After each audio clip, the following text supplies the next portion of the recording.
बातें हैं, हमने ये किया, हमने वो किया, हम वो करते हैं। सरकार मोदी हमसे डरता है, मोदी हमसे डरता है।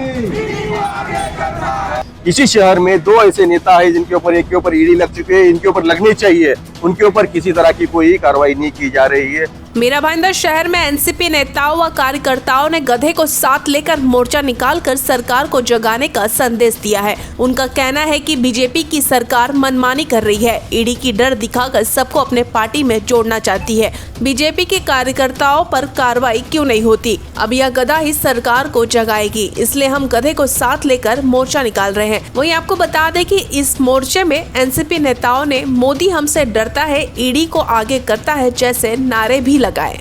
सरकार मोदी हमसे डरता है, मोदी हमसे डरता है, मोदी हमसे डरता है। बीजेपी सरकार ने लोगों, नौजवानों के लिए, औरतों के लिए, महिलाएं, बच्चे, एजुकेशन, हेल्थ के लिए काम तो किया नहीं है, तो उन्होंने कहीं ना कहीं विपक्षी नेताओं के को ईडी का शिकार बनाने के लिए, क्योंकि ईडी आजकल बीजेपी का साथ, मतलब बीजेपी पार्टी हो गई है, ईडी, सीबीआई, इनकम टैक्स, इसका गलत इस्तेमाल करके जनता की आवाज जो विपक्ष जनता के बीच में, देश के बीच में ले जा रहा है, उसको दबाने की कोशिश कर रही है। तो उसी के लिए आज हमने ये आंदोलन किया है। इस आंदोलन में गधा शामिल करने का वजह ये की है क्योंकि जनता और विपक्ष लोग जो है वो बार बार इस सरकार को चेतावनी या समझाने की कोशिश कर रहा है, लेकिन सरकार नहीं लोगों की सुने, इसलिए लोगों की नहीं सुने, विपक्ष की नहीं सुने, लेकिन इस गधे के माध्यम से उनको मैसेज देना चाहते हैं, कम से कम इस गधे को तो सुन लो। आप मीरा भाईंदर का भी कोई भी नेता ढूंढ के निकाल लो, आपको कहीं न कहीं मिलेंगे। दर्जनों एफआईआर पे दर्ज है जमीन घोटाले में। तो ये देश का हाल है। अगर आप बीजेपी के साथ हो तो आप सेफ सुरक्षित, अगर बीजेपी के साथ नहीं हो तो सारे विपक्षियों को आज हाहाकार मच रहा है। इसे बचाने के लिए हम ये देशव्यापी आंदोलन किया। इनका क्या है, अगर कोई उधर बीजेपी में प्रवेश नहीं कर रहा है तो उनको ईडी भेज देने का। बीजेपी वालों ने तो ईडी को एक जनसंपर्क कार्यालय ही बना दिया। जो इधर नहीं आना चाहता है वो हमारे संपर्क में आ जाओ, हमारे साथ जाओ। आज हमने गधे को इसलिए लाया कि आज ये गधा ऐसी एक लात मारेगा कि सत्ता ही गिर जाएगी। अप्रैल महीने में आते चुनाव में उनका सत्ता ही गिर जाएगा, ऐसा हमारे विश्वास है।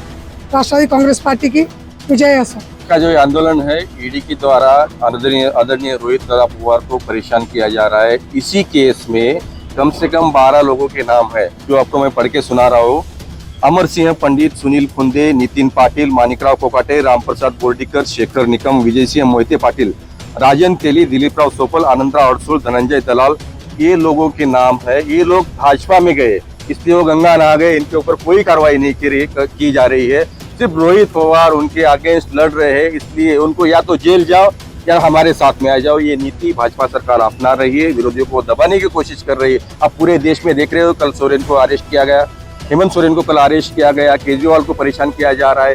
सारे विपक्षी नेता को ही ईडी और सीबीआई परेशान कर रही है, लेकिन किसी भी भाजपा के नेता को परेशान कर नहीं है। इसी शहर में दो ऐसे नेता हैं जिनके ऊपर एक के ऊपर ईडी लग चुके हैं, इनके ऊपर लगनी चाहिए, उनके ऊपर किसी तरह की कोई कार्रवाई नहीं की जा रही है।